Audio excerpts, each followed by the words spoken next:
Hi everyone! This video is on the topic of teaching position changes with the back feet static. You can thank my Kikopup members for this video as they voted for it in one of their polls. Now there are many different ways to train behaviors such as position changes, but I'm going to show you how I do it.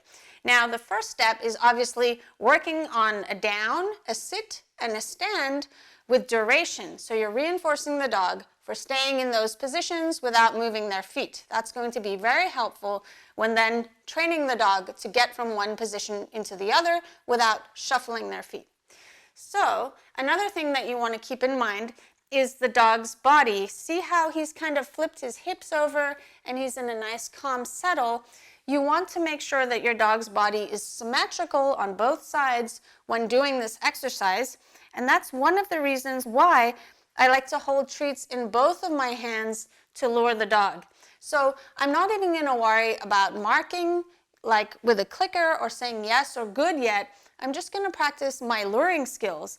So I have treats in both of my hands and I'm going to lure him into the sit position, and then I'm going to move the treat a little bit like that so that his two back legs are lined up nice and straight. Then I'm going to move both of my hands down into the down position, and basically what I'm doing is that whichever hand he's looking at, I'm going to feed him from the other hand so that he's going to line up straighter. So the eventual thing is that I'm going to want him to just face straight forwards, and then the treats are going to come from either side.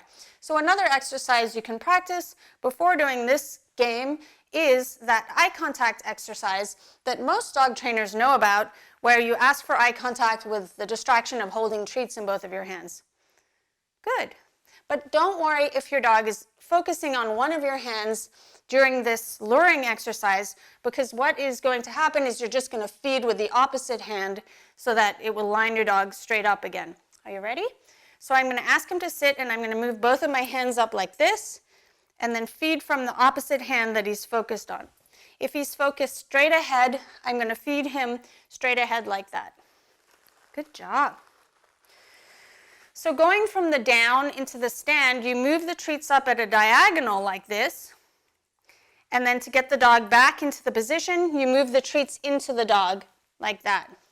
Another way you can do it is use a high rate of reinforcement for having the dog lay down like that, and then if they have a cue like get it, you can simply hold a treat, get it, in the place where their head is going to be when they're standing up.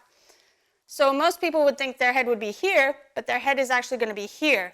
So I'm going to put a treat in my hand, and then he's ready to do it, and then say, get it. Good. And I can jiggle my hand or show him the treat that it's for him to get him to stand up nicely like that.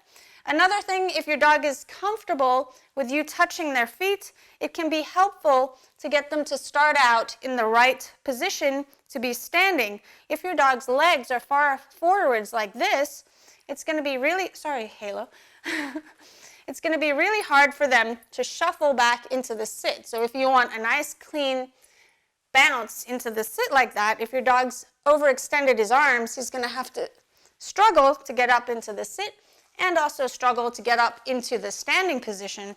I'm going to be mean and make you have to do that. So if he stands up, you can see his legs are all spread apart. So starting out in a nice sit or a nice down position, you might help your dog out by moving their legs, and you can reinforce your dog with a treat, or don't move your dog's legs yet if he's uncomfortable with it.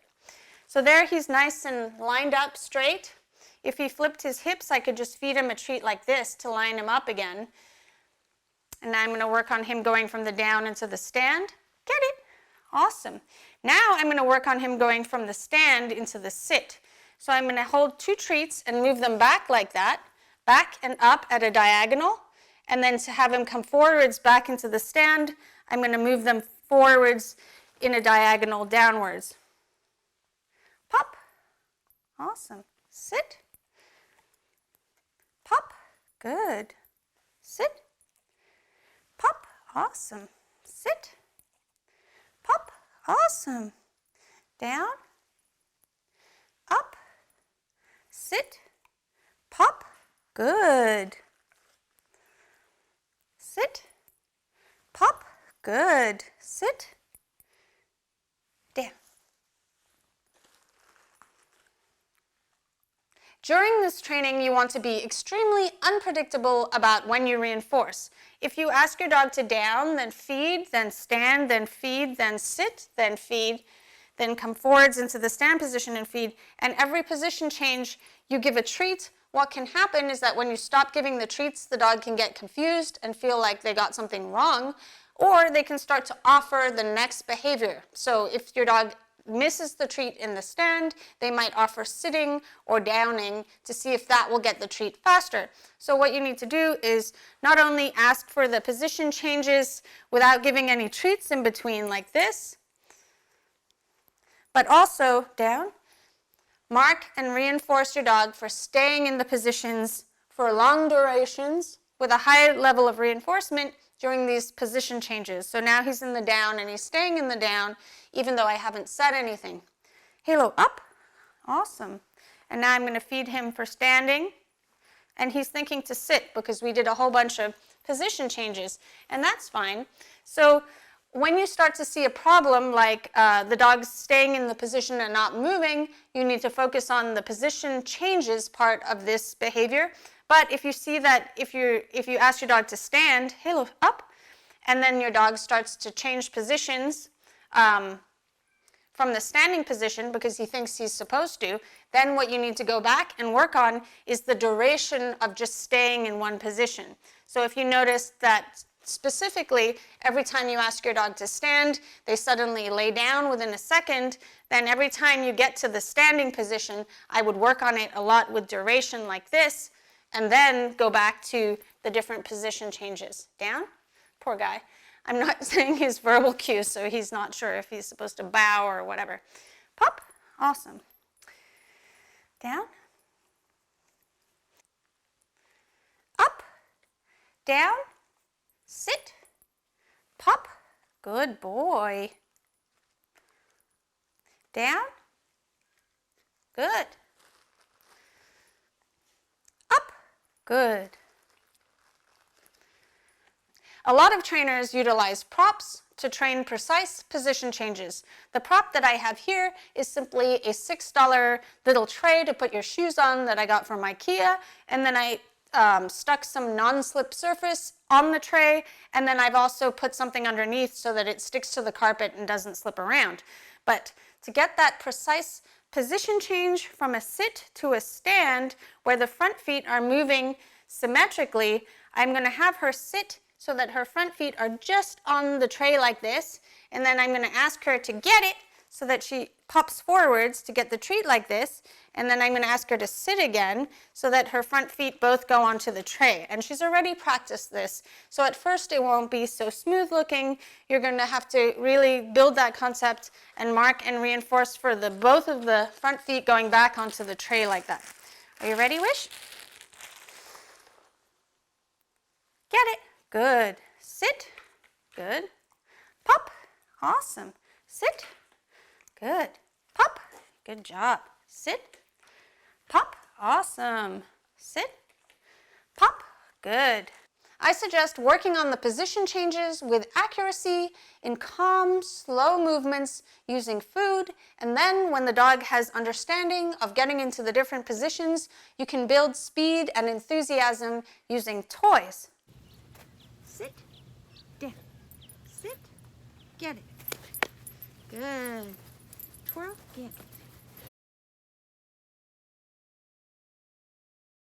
I wanted to give you some tips for training position changes at a distance.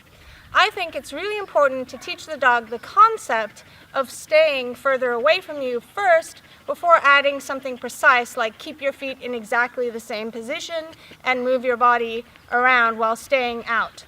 Now, a lot of times people will leave their dog, they ask their dog to sit and then they move away from the dog and then ask the dog to do position changes. I suggest teaching your dog to go out away from you first. So teach your dog to go out to a mat or teach your dog to back up away from you.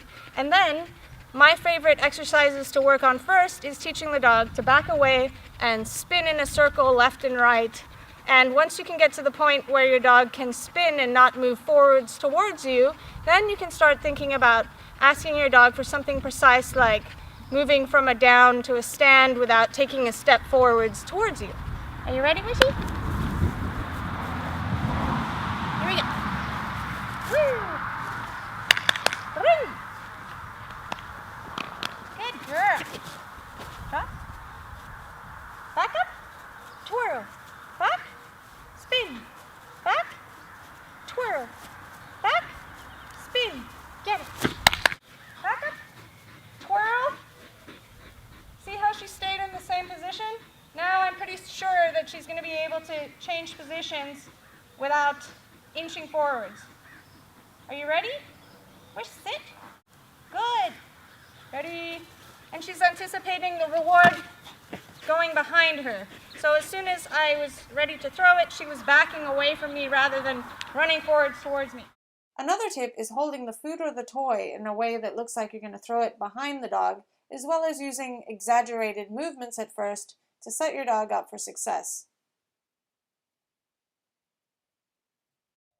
To most dogs, doing the same behaviors they know in front of you at a distance from you, it's almost to them like they're learning a new behavior. So I suggest using a high rate of reinforcement and marking less precise behavior, and then going back and building in precision when the dog is in front of you again.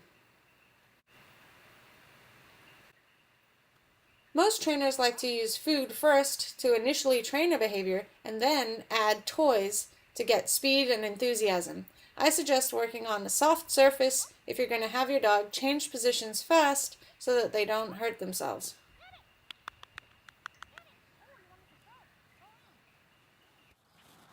I hope you found this video helpful for your training. If you'd like to support my work, don't forget to like, comment, and subscribe to my channel. See you later, guys.